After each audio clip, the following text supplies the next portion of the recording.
Welcome to the Lighthouse Conversations, a podcast featuring entrepreneurs and tastemakers from the world of arts, culture, tech, and of course food. I'm your host, Hesham Montasser.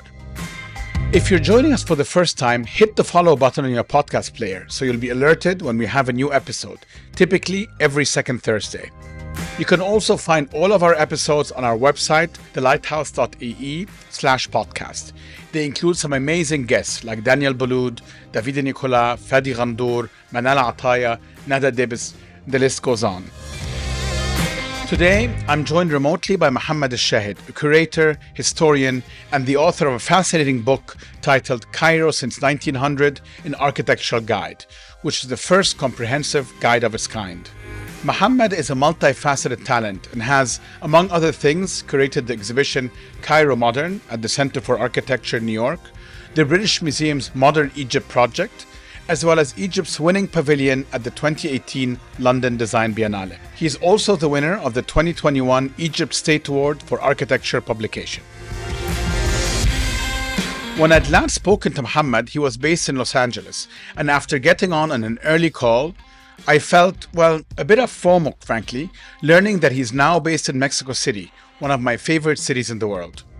We dug deeper into all sorts of stuff, his process, how his book project came about, and how his hybridity played a part in his pursuit to understand the world through an architectural lens.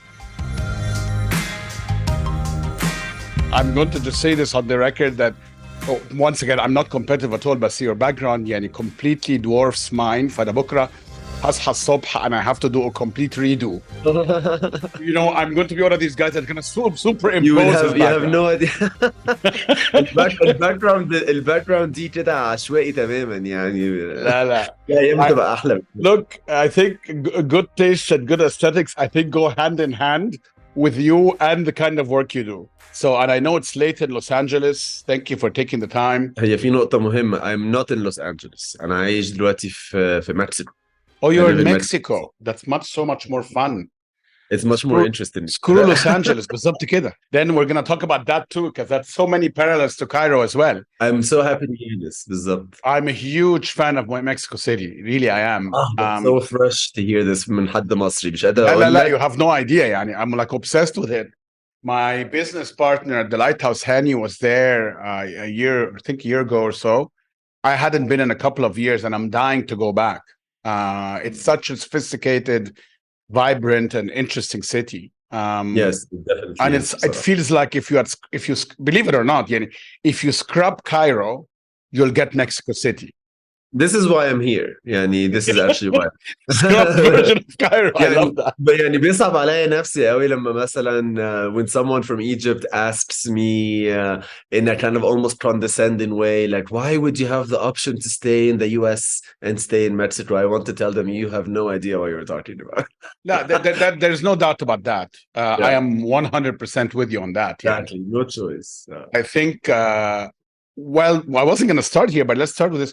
What prompted Mexico City? I mean, was it a conscious choice or did it just sort of happen? Both. I landed here for the first time in 2014 when I was actually finishing essentially my dissertation before submission, and I had like a mental block. And I was in New York and I booked a trip to Mexico City, which I've been wanting to visit for many times. I wanted to go somewhere inspiring. New York was not exactly my place for inspiration, so I needed to get out. I came to Mexico City. I fell in love. I was so inspired that every day I would spend maybe the first 8 hours of the day exploring and then take a rest and then spend like the evening 8 hours just writing. Even though I was writing about Egypt and Cairo and Egyptian architecture, I was so inspired by what I was seeing here that it allowed me to write. But that was the start. And then from there, I came back for visits. And I think around 2017, I had decided that if Egypt and Cairo expires as a place where I'm able to feel fulfilled, satisfied, safe, productive, that Mexico City was a really good candidate for the next step. لأنه at the end of the day, I'm not from Cairo. I ended up in Cairo by chance. I ended up staying by chance. فبس however the way it happened wasn't so planned. That was just a series of unfortunate events during the pandemic, so I just ended up here. Define what you mean. I'm not from Cairo, meaning you weren't born and raised there. Is that what you mean?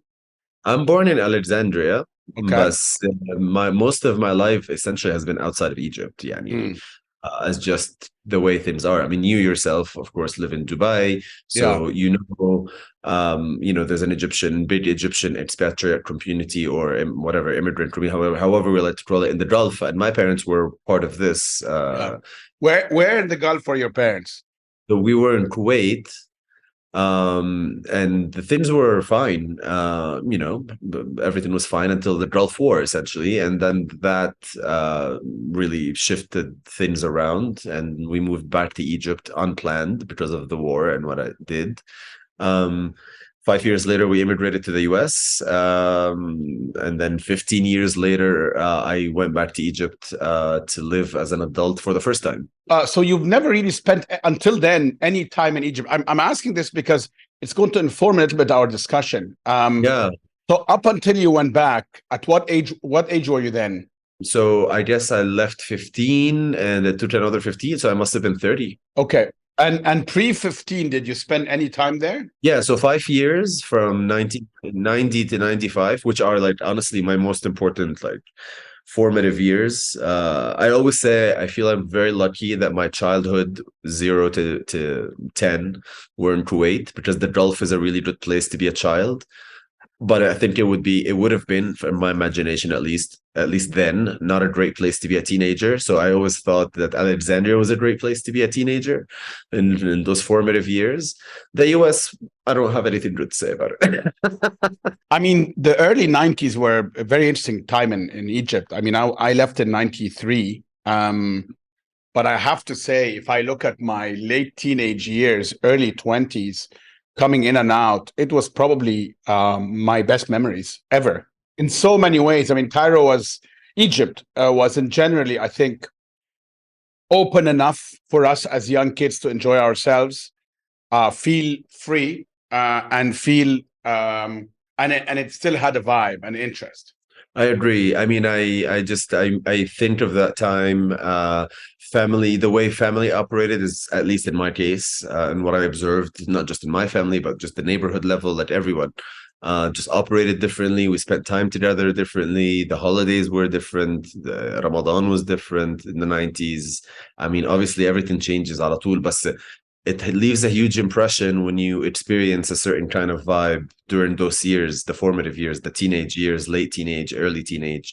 So mine were there during that time. And yeah, it was I love those memories. Those were my favorite 5 years. And I'm extremely lucky that I had that formative experience. Not everybody that lived there during those times, of course, necessarily looks back fondly on it. But because I compare it to immigration to the US after, which was not sweet, and never having the chance to say goodbye to Kuwait from before was also very bitter. So in between, there was this fun 5 years in Alexandria. When I was researching for this podcast, in one of your recent interviews, you said something that struck me about Cairo. So I want to start there. You said, "Let it speak for itself." And when I read your book, when I think about some of the exhibitions you've done in the UK, in the US, in Dubai as well, my first impression was always, obviously you have a point of view, and all of us have, and you're documenting as well. So you're documenting a place that is very rapidly changing. From my experience talking and observing artists in general, which you're one of them, when they are documenting, obviously, to some extent, they appropriate the materials, and then they have a point of view that they superimpose on top of it, and there's nothing wrong with that. Yet you said, let it speak for itself. So let's take as a starting point your book, Cairo Since 1900. Magnificent, by the way. Congratulations. Thank you very much. I'm sure you're going to talk more about it, but just the fact that this is out there, documented, and we have a physical creation that reminds us and shows us what Cairo has, the good, the bad, and the ugly. When you say let it speak for itself, what did you mean? طيب يعني I have a couple of ways to approach this question. On the one hand, I think one way I think also about myself as a human being, يعني إنه at the end of the day, like what are we? We are in a way kind of remixers of information Yeah. and images. We mix things, you know. I mean, what essentially, if you even think about this whole what I think is probably stupid craze about AI art, ultimately, what does it do? It goes out there and it snatches pieces, bits and pieces of something that exists, it remixes it, and it produces something. But I feel like whatever technology is always an expression of what we as humans already always do. We take bits and pieces of stories, and you know, so when I say let it speak for itself, the city doesn't speak, right? It doesn't actually have a mouth and a mind to speak, but it has in its bits and pieces um, remnants that tell stories, that tell histories, and sometimes we just need to pay attention. يعني زي ما بنقول كده نسمع الحيطة بتقول إيه، يعني listen to the walls, and let it speak in the sense of uncover what the buildings tell us about the city, about the society, about the economy, about the culture, about all the things that create a place. لأنه I do think there's a lot of rushing to narratives, and then there's a lot of narratives, old narratives that have a way of sticking around because they're easy. And when in a city the landscape is changing so fast and so rapidly, that's a very difficult terrain to tell stories, whether old ones or new ones, or to even hear what the city has to say. Because when do you get to hear when the bulldozer never stops? So I feel like there's different ways to approach what I mean about let the city speak for itself, but definitely that means just start with what's there. Let what's there tell us about the place. But ultimately, can I just push back here? You are, again, in the context of the book, you are choosing the buildings and the monuments that you're going to put in there. So Yeah. there is I'm not even going to call it a bias. It's not a bias. There is obviously a point of view. Yeah. So you're letting certain buildings, certain speak and others don't. So how did you go about thinking about that? Yeah, that's actually hugely important. So actually, it's not as much of my prejudice. Definitely that shows up, and I'm very upfront about it. I went into architecture inspired by modernist design, a very specific aesthetic. The more I learned about it, the more I saw it in a very different way. But obviously, I'm drawn to architecture from, let's say, the 40s to the 60s, but the book covers 1900 all the way to the now. Not all of that span of time has buildings that I would say would even fit my prejudice. So it's even impossible to limit that selection based on what I like. So, and what ended up happening is a lot of it was also a limitation of information. So, recognizing what's out there that's visitable, what's out there that's not visitable but is important for people to know about, that it's there or that it was there.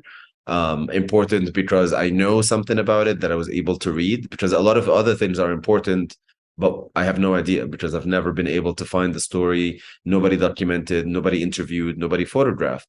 So it's actually a mix of the things that I am attracted to, but also what the team members were attracted to, because I end up, this is a monumental task that in other cities, institutions that are the equivalent of the architecture, the Egyptian Architects Association, something like that. Like, that the scene, that it's a purely institutional effort that you kind of on an individual or a team basis were able to achieve, which is incredible. I mean, this is I'm grateful that I was able to pull it off, but it couldn't have happened without about 30 students, mostly of architecture, who came in and out of the group as volunteers. And I actually give them like big space to when doing the scouting to look out for what they also are attracted to and why, and what information we can find. So it's not really just my selection based on aesthetics. It's that a little bit for a certain period, for sure, which is the period that I know a lot more about than the rest of, let's say, the span of time. But it's also the other team members, what they brought to the table, what exists information based on what we have information about. So a lot of buildings are great, but we couldn't find even the name of the architect or even when it was built. So then that makes it really hard to include in there, even though that was the idea of the book. I mean, of course, I'm not going to say that there weren't mistakes. I am sure no book of this kind would be free of them. But like, again, nobody has done this effort, and it's certainly not on an individual. I was going to say, I mean, you get A for effort. There's no doubt about it, and the quality of the work. Were there surprises? Muhammad? I mean, in other words, did particular buildings, monuments, eras surprise you in a way you didn't know when you started this project? Here are the surprises. The surprises were that it actually was impossible to find women architects named. That, like, I thought with a little bit of research we would be able to find at least one or two names. They did exist. Unfortunately, it's just the information hasn't been put out there, so that didn't help working on the process. So I was just surprised that because the architecture academy in Egypt is full of women today. Yeah, So 100%. I would have thought that some of them would have at least tried for their own purpose, tried to dig up some of that history, and I would be able to find it if I spoke with the right people. Maybe they exist, maybe the stories are out there, but that was one surprise. The other surprise, I guess, that comes to mind was how quickly things have changed actually the change from 60s to 70s is dramatic in terms of quality work and in terms of I don't know, scope, amount of projects, and then from the 70s to the 80s it like even drops crazy. So there is kind of a perception of that. But I think when you start to actually do the work and then you realize, oh, it actually is true. There's just like, suddenly all the architects just disappear. Is it, can we attribute it, and I don't want to put words in your mouth, but that there's a pre-revolution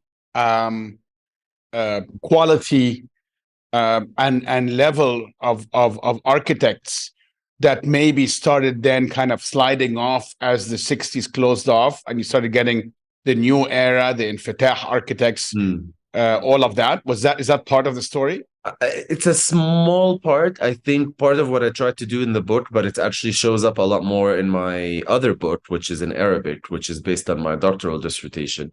One of the main arguments I made there is that what we have been told always, that there's a kind of a before 1952, after 1952, that it's a sharp change, is much more blurry than that. It's not that a sharp of a change. Yeah. And it doesn't happen overnight. It doesn't happen overnight, and these changes can sometimes trickle over a decade or so, or 2 decades. I think definitely that was part of it, but also to argue that before 1952 there was a strong Egyptian architectural profession would be kind of not fair, because they were really fighting hard against British authorities who were totally in control of the school of architecture.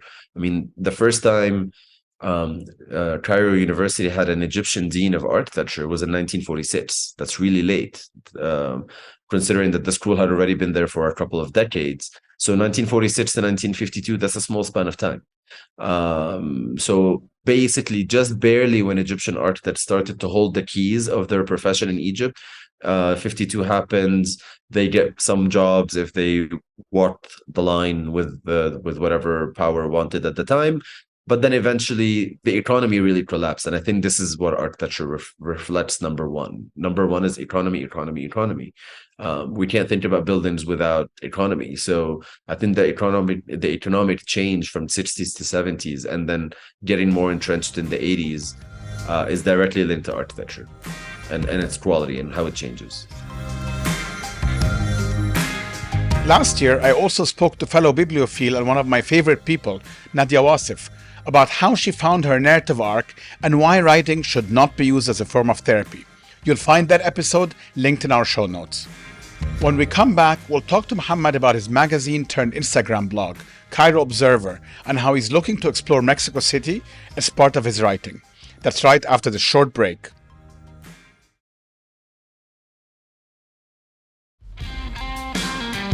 Welcome back. I'm Hashim Montasser, and you're listening to the Lighthouse Conversations with my guest, Mohamed Elshahed. You know, one of the things that's also mentioned in your book is this idea that to look at those buildings, you have to kind of peel away the dust and the signage, and then mentally reconstruct.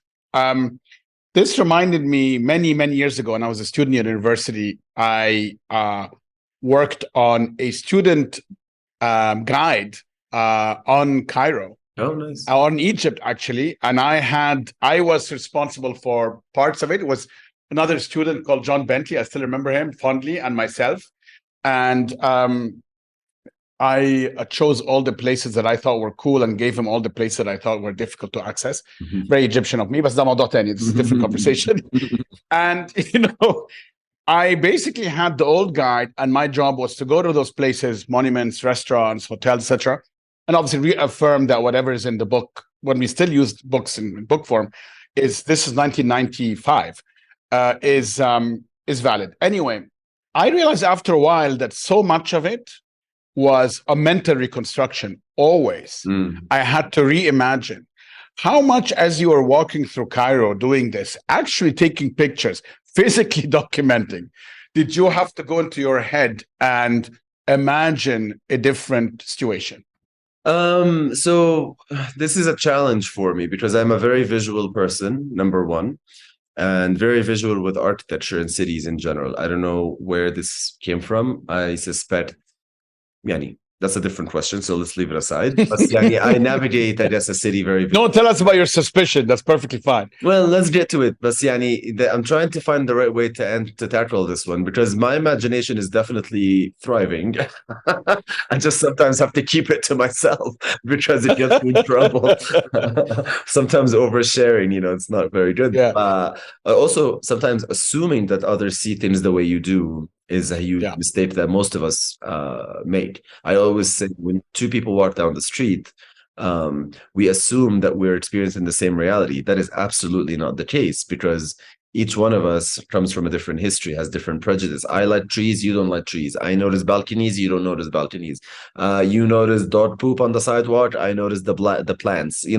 Even asking people to reconstruct mentally is kind of a challenging request because you don't really know what you're getting at the other end. Everybody will imagine whatever their prejudices allow them to imagine, and the information that they have will allow them to imagine. For me, because the research started before the on-site visits, a lot of the images were in my head, so it was easy actually sometimes to see the present and then remember the picture that I've seen when it was just completed 60, 70 years ago.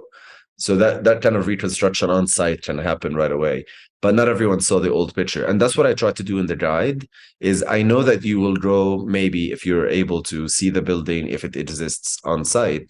So then what you're missing is the old picture so that you're able to see the old and new, because the new will also keep changing, at least under the current circumstances. Was it also trying to preserve the old or no? I just think it's important for people to be able to see the images, the old images, because they are simply what everybody who came together to create a building intended, I guess, or that's the best case scenario of what they dreamed, that published picture when it was first completed, which is obviously going to be very different from whatever happened to the same site after history, after events, after, change in laws, after deterioration, after remodeling. All of these things are just the life of the building, not just the life of the building is also an important, obviously this is the story of the building, the life of the building, but it never, in our situation, is very rare that the birth point of the building and where it stands today is a copy paste. Usually a lot of change has happened. Definitely a lot of changes have happened, and yet you avoid, at least from my perspective, to traffic in nostalgia, which I think is something many of us fall prey to, whether we like it or not. Yeah. So do you feel that overall this project was about something hopeful, something filled potential, neither of the two, just pure documentation? Where today, a few years after you finish this project, where do you sit on this gamut of where you see it?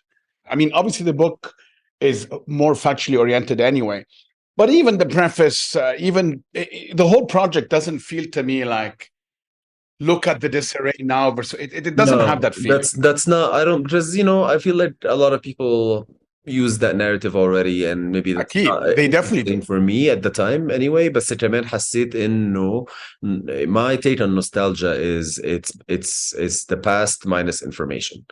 I feel like when you have access to bits of the past, but there are missing fundamental pieces of information to really help you imagine, we'll never be able to reimagine definitely a moment of time that we never even lived, right?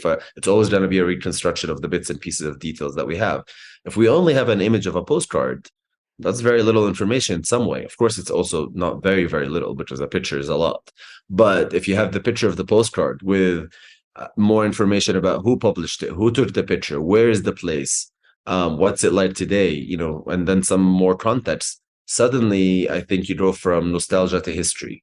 I think because history is always also like, it's never going to, I mean, we cannot claim to ever have complete histories, right? It's just a little bit of version of the past than nostalgia, I think, in terms of being closer to what might have actually happened, I think. And in your Instagram page, Cairo Observer, that you have, I feel that's where you allow yourself to be a bit more playful. Like you don't need to really be following facts and figures in such a, you know what I mean? Because it's obviously an account, it's very different project. There, it has a very different feel to it. Talk to me a little bit about this project. I know it didn't start as an Instagram blog, but it kind of morphed into that. Yeah, I mean, the Instagram account for Cairo Observer started very late, considering that Cairo Observer, which is, by the way, just basically, let's call it my pen name. They know there is. Yeah. I get. I think some people paranoid, I guess, with whatever a vision, think that this is some institution or something. And then other people send me messages like, I hope your team gets to see this. I'm like, there is no team. So, okay, but just to be clear, it's just one person who was shy about using his real name, so started with like a pen name, like everybody had like a thing. But now I put my name attached to it. خلاص عادي تمام. For just that. For that page actually started during the pandemic. يعني I had started the account maybe just before, but I never really used it.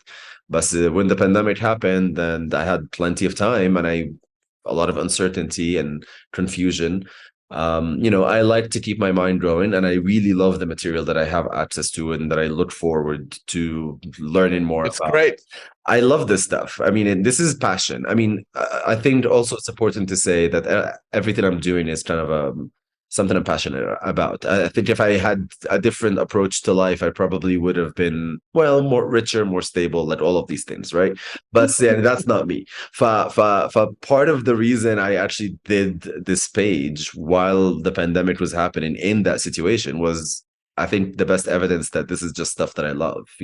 Someone who would see it as a chore probably would deal with figuring out what's going on with this international, health crisis and how it affects their life, instead of churning all of these posts day out and, multiple sometimes during the day. And I think it was a way to not leave all these things on my computer. It was just to keep them moving. It wasn't clear when the next exhibit was going to be, because things got canceled. It wasn't clear when the next essay that's going to get published is going to be. I always feel like, okay, what are you going to do with all this stuff? Because I think the worst thing that people can do is have access to stories, to images, to information, and keep it to themselves. It's very interesting for me. I'm the son of two academics. My wife is an academic. And when I look at your trajectory, kind of your interest, obviously you seem to have very consciously tried to avoid some of the tightropes, and this comes up in some of the research about you as well, of academia, which I can completely understand. So my parents grew up at a time where really academia or academic pursuits meant something. Yeah. And today, this is a personal view, that there are so many different channels to pursue knowledge and knowledge production, and so many different ways to disseminate them. And it's a big transition. And I see it, across still having access and network of academics, friends, and so on, even my parents' friends. How do you feel about this? Because clearly you've made some, I don't know if they were conscious choices or not so conscious, but when I look at your CV and your trajectory, it feels like, okay, on paper, and then I want to hear your view, someone who kind of pursued somewhat traditional academic career at the beginning. Well, at least certainly up to your PhD and the work the thesis, which you had to do. Yeah. But then made very conscious decision about how you want to disseminate this knowledge, whether through the projects you're doing. And at some point, you say also in one of the interviews, sorry, it's a two-part question, but I'm happy to curate, for example, but I don't design. Like, you're making some strong statements. Walk me through your thinking here. I mean, it's kind of a lot because it's basically a life journey. I mean, the way I ended up in academia was also by chance. I think, You're not the only one. I mean, I had to save myself is how I saw it, because at the end of the day, I hope that this is what most people are looking to do, not in a selfish way, but like save yourself, just like your well-being. You need to make sure that you're well, and that hopefully it makes others around you are well. I was an immigrant 15-year-old when I arrived in the US. I hated it, and honestly, I just was so confused. I was like, what's going on here? Why is everybody so rude? Why is this ugly? What's happening? Like just never understood. And it was kind of a crash with reality. And my options there, given my profile, my name, immigrant from Middle East, Egypt, Muslim, all of this stuff. And obviously my family was very impacted, not to go into personal things, but I've talked about it in other interviews, surviving the changes that come up with a war and then immigration. These are not very easy things that a family can go through if it's obviously out of their control. Anyway, what I'm trying to say, long story short, by the time I got to college, I had to make some decisions. Architecture school was the closest thing that I can relate to. My father did architectural drafting, but very quickly in architecture school, I learned that, oh, this is preparing people to do something that I don't want to do, which is becoming an architect. Well, I didn't mind. I mean, I liked the idea of becoming an architect, but when I saw it from the perspective of school, it looked more like becoming an underpaid worker in an architect's office. I mean, that's what it looked like. Because the students who were doing internships were literally drawing toilets and doorknobs, and I thought, oh, I'm not looking forward to that. Like, that's not what I want to do. Like, what does that have to do with why I got into architecture? I mean, this is the thing. And academia, I think, showed itself early on there. The school system, the university system, it prepares professionals to fulfill certain roles. It doesn't create free human beings, free thinking people. Yeah, it's nice if you pick that up along the way, but that's not why you're paying $50,000 to go to a school. So that wasn't the way to keep going. And that's how I ended up in academia, by applying for a master's. And if it happened by chance, and then the master's was basically architecture history focused, and then that was my new introduction to a whole new realm of architecture. And from there I realized, it actually has its own problems. And then I went to Middle East studies, but unfortunately, I think I did a lot already during those years when I was a student. Not a lot, and I'm not like praising myself. I'm just saying I did a lot in terms of trying to figure out like where I'm going with this. Like just and the trajectory was partly shaped by me missing Egypt, which is why I decided to do my thesis on architecture in Egypt, because it was missing in my education. The academics who were teaching didn't know much about what I wanted to talk about, which is 20th century Egypt, and its architecture. So I tried to fill something that I thought was missing in my own education. But academia moving forward after being a student was a total nightmare. Prejudice, racism, all kinds of issues become very clear. I see people muzzle themselves a lot. I can't help but see through the kind of economic powerhouse that runs institutions. I can't unsee the kind of backhanded ways of censorship. It's just troubled, and there's so much more I can say about it. So it just didn't feel like, my take is I want to be a self-respecting human being. I want to live decently, and I want to do something that makes me feel fulfilled. So whatever it takes, if academia is not offering me that, then bye-bye. And my first job, really only real full-time job in many ways, for a big institution, was for a museum, not for a university, the British Museum. And unfortunately, because of Egyptian, I wouldn't even say politics, but I would just say the kind of weird paranoias that come with certain people in society and whatever, even that project, kind of became the beginning and the end, because it was basically also the last that I worked on before the pandemic hit. A lot of people would tell you, I'm going to give you the counter narrative, which I'm sure you're very familiar with.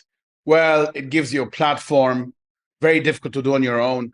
So you have developed successfully your own platform, even though you're not kind of in mainstream academia or teaching or affiliated with any university or an academic institution. Were you terrified or scared as you went through this process that, oh my God, I might just not be picked up by, you know what I mean? Like people will just, I will do these things and they'll be, yeah, like nice, but like the book won't get published or, I won't get noticed or, I mean, because within academia, you have that. And again, I'm speaking from my parents' personal experience who were teaching and sometimes doing things on the side, but the teaching always gave them this grounding, very different generation, obviously. So was that going through your mind? I think because I was always on the edge of, I always lived a habit, like lived in a particular edge between being okay and then like the abyss is like one step away. Like, I don't know what's coming, like it's just like, it just felt like a little ledge, and somehow over time, I got used to it. I guess this is, the theme of my life. Everybody's life kind of has a theme, I guess, and that was okay. Like I said, while I was a student, because I had fellowships, I had things, so I could have been myself without worrying too much about the reception. I never really, I'm also kind of a shy person, which people have trouble seeing, because you can be shy and talk a lot. I think people think that those two things don't go together. Yeah, no, 100%. I talk a lot and I'm not shy, but I know your type exists as well. Yes, you know what I mean? Like socially, I'm not like eager to be in the spotlight, but like if I have to give a lecture, I'll give it 1,000. You have a lot to say. I'll give it 1,000%. Yeah, I'm not going to be shy. I'm not shy in that context, but I'm not like rushing. So it always gets a little awkward. This whole thing about, when the pandemic hit, I had a really rough moment in life, and I called someone, from academia that I respected to take an opinion, and I said, I'm frustrated because I don't know where my platform is. I have a lot to say. I know I have an audience. Exactly my point. So what did this person tell you when you said, I don't have a platform? I'm not sure. Unfortunately, I found a lot of people in academia to be very conservative, even the ones who think of themselves to be very liberal in many ways. But, a lot of people just accept the institution. This is the package. This is what the institution offers. Take it or leave it. And unfortunately, that comes with compromises. But like I said, I'm happy to hear that. I mean, here's what I've noticed. When you don't pay attention to this whole, like, am I going to get noticed or not? People like, the people who need to notice you will notice you. So I feel like it's always good to not have lead with that. I think what's more important is to do something that means something that also helps others maybe see reality differently, because everybody is lost here in a way. I feel like without each other, how do we orient ourselves in this experience called reality? This is why when you have a kind of a monotonous place in terms of its narratives, we call it dictatorship, we call it propaganda, we call it, I don't know, Hollywood, because it paints one version of reality. Well, that's not good, because it leaves very little room to the complexities of what everybody else brings to the table. And I felt like as long as my platform is my ability to just find any space where I can say something. That's why it can be an Instagram post, or it can be an academic journal, or it can be an exhibit space in New York where I have a budget, or it can be a hallway in Cairo where I don't have any budget, but I'm going to piece together whatever I can. And it shows. When I look, I didn't have the opportunity to see all of them in person, but when I look at the work you did in Dubai, when I look at the work you did at the British Museum, the curated exhibition there, but then the work you did in New York as well, and then your book, what's interesting is I observe, obviously there's some common theme, of course. It's you at the end of the day doing the curation and doing the work, but also it's free. In other words, I don't feel you're kind of taking the same material, trying to rehash it now in exhibition form, or for an audience that would go to the British Museum, or for the guidelines that they've asked for, etc. And I think that comes from the risk you've taken in your career. At least that's the feeling I have. There's a multiple perspectives that you're offering. And multiple thought processes that are there when I look at the work. And that's very unusual. A lot of times people come up with like one big idea, and I'm not putting people down, but I kind of feel they're rehashing it in different forms, right? You have the big book. This book then turns into a hard copy, and then it has a soft copy, whatever you call it. And then you have sort of paperback format, and then you have the podcast version of the book. Then you have but see, I mean, it's the same thing. That's okay. you want to disseminate more, but that's not what you're doing. Yeah, I mean, I part of me wants to say, huh, maybe I am lazy. Maybe I should have done that. No, I don't think so. I think you're intellectually curious, and it probably gets a little bit repetitive. Like I can see, I can see the allure of I have a big book and I'm Michelle Obama, and now I make a podcast out of it or an audio form or something. That's a very different story. Yeah. She wants to disseminate to a huge global audience. That's not kind of your purpose. I think you have a point of view, Yeah. and you want to probe. I think what I've tried to do, I mean, the pool of material in a way that I work with is consistent. Yani, even though sometimes it's film, sometimes it's posters, sometimes it's photography, sometimes it's architecture, sometimes it's just historical events that stitch the pieces together. It's kind of consistent, yani, in the sense that it's part of the same life world. That's one thing that I should say on this. But the other thing I should say is, I find it always hard to balance reception with what you want to say. لأنه, for example, sometimes يعني, I can post a picture of flowers and then someone will say, oh, this guy needs to, I don't know, play some football or something to balance it out because, it sounds like he's getting soft. And then I can post a picture of myself boxing, and then a woman will be like, oh, it sounds like he needs meditation because he's like, this is getting edgy, he's boxing. So I'm actually using an example from my social media this morning. I was like, oh God, you can't do anything right. You know what I mean? It's like, okay, I mean, if things get that complicated with literally that kind of simple communication of like, oh, here are some flowers I bought versus here's my boxing class today. Yeah, you get these. It's not mutually exclusive. We all have various sides. Yeah, but imagine, this is just a simple example. Imagine how messy it can get when you have this type of material that's also like, just from a period that I wasn't even born sometimes. So I think that the variety is there, and a lot of it can be milked. يعني what you're saying is right. I can use one of these projects to do many iterations. I honestly think, and I'm not gonna like make this sound like it's all decided, because a lot of the decisions in my case are also circumstantial. I think, for example, when I did the book initially, there was an idea to do an audio tour with an app.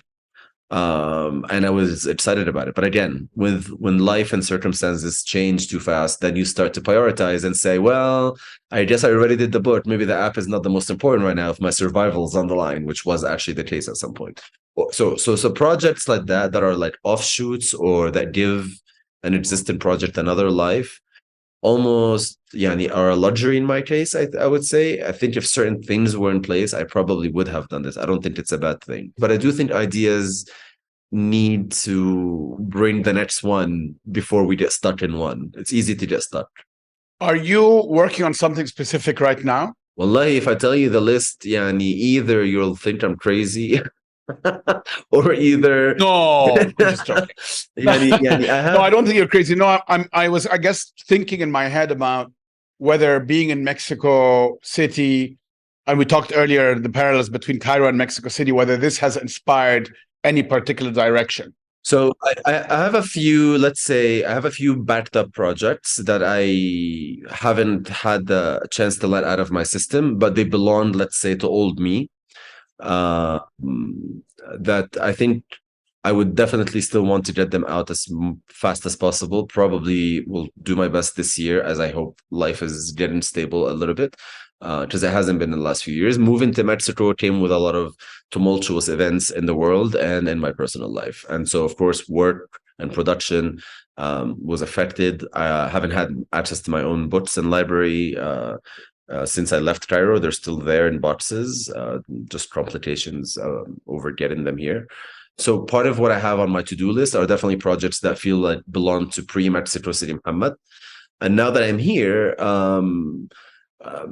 there is definitely a page flip that's happening right now as we speak in slow motion. It doesn't mean that I'm not going to be writing about Cairo anymore. I did my PhD on it, and I've invested all my 30s in it. It's just that my reality has also now brought another place that I love closer. And I think Mexico City will definitely make an appearance more in the content of what I do in the future. And I think you already see it a little bit. I've been living here for almost 3 years, but I was shy to start pretending like I'm one of those expats who land in a place and then suddenly they're giving tours and charging people money for it. This happens in some places. Dubai, Egypt. I don't know. So, anyways, I took my time before I feel like I can say like, hey, I think I have something to say about this place. It takes time to develop your voice, Yeah, and you to feel confident sharing that voice. I think. definitely, and it's definitely going to have to do with comparing with the part of the world that I have studied in the past. So it's going to be a kind of an evolution as opposed to a revolution, I would say, in terms of what I do in content. For Egypt and Cairo in the Middle East and the global South, and then Mexico and Latin America are just kind of more now part of my mind. So let's see what comes out of that. But I want to finish those old projects first, definitely. And when you look at the new projects and the new you, as you said, Yeah. Is there a particular form that you have in mind, or you're letting it evolve? I think I need to let it evolve, but I know for sure that things that I didn't necessarily think I would ever do in my life, like write fiction, which maybe a lot of people go through that when they hit 40 or something. But I'm 41, and I crossed those. I'm 49. I'm still waiting. So yeah, thank you. Yeah, and I don't know. It just suddenly feels like I want to tell a story. Sure. That's definitely something that I'd like to get out of my system that I never thought about before. I even thought about other formats. I have a dog, an Egyptian Baladi dog, rescue street dog, and I was even thinking, wouldn't it be nice? We always underestimate children, and a lot of the stuff that's sold to them storytelling wise is really not that mind expanding, let's say. So I thought, why not do a children's book based on my dog, an Egyptian Baladi dog, exploring Mexico? Oh, I love that idea. I will 100% stock it at the Lighthouse. Yeah, I would love exactly. Exactly. That's a great story. It would be about city making, about place, but through the perspective of an Egyptian. That is so cool, by the way. And it can have simple lines in English, Arabic, and Spanish. And yeah. So these are the ways I'm thinking, I guess, on a different new me, thinking more about contemplating why not do these things. It might not happen. It might just be an idea. But I think it's nice to notice how, I guess I'm exploring things that I didn't think about before in terms of format. This is great. Mohamed, this has been honestly fantastic. I am even more excited now that I know that you're in Mexico. We will hope to come visit you very soon. It's definitely on my bucket list and my family's bucket list. I wish you all the best with your projects. And honestly, thank you for the output, especially this book. As I said, when I went to the UN in Zamalek and found it there, and you and I had spoken about it before it was fully conceived, it was conceived, but it wasn't out yet. It really warmed my heart and made me very happy, because there's so many people like myself who need to have this on their shelves. So thank you. It really, really makes me happy to hear this from you. And thank you for having me, Ani, in this conversation. And I hope it's the first of many, many more. Inshallah, definitely the first of many. Thank you very much. Thank you for joining us. If you've enjoyed this conversation, do leave a review in your favorite podcast app. The Lighthouse Conversations is hosted by me, Hasham Montasser. We're produced by Chirag Desai, and our content director is Farah Al-Sharif. You can connect with us on Instagram at thelighthouse_podcasts and listen to our previous episodes by visiting thelighthouse.ae/podcasts. We'll see you again in 2 weeks.